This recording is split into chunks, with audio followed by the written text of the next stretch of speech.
Well, three words: water, women, and whales. And if you like those elements, no pun intended, you will really love this episode.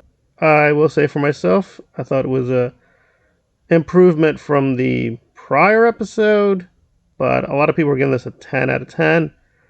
I can't do that. I don't think it was perfect, but it was definitely very visually dazzling. And Anakin is not just a mere cameo. He makes up about half this episode, but it did what I expected it to do. It's basically a trip down memory lane, and we have some interesting twist endings for the rest of the episode, which I think they built up pretty well if you paid attention. But it still feels a little unsatisfying.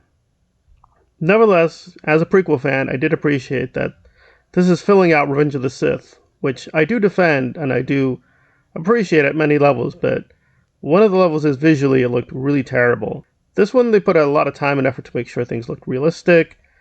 A few surprises in terms of how Ahsoka is presented to us. I appreciated that.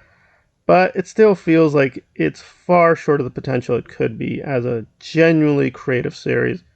So it's not nostalgia bait, but it did feel a little underwhelming at points.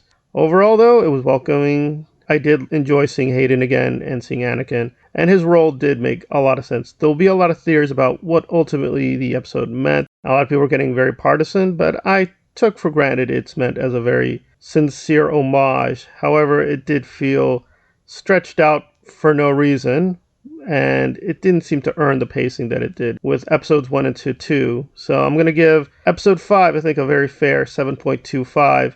It was delightful, but hopefully it's just more than an interesting interlude and it really goes somewhere. But we're going to have to wait and see for the finale of this season of Ahsoka on Disney+.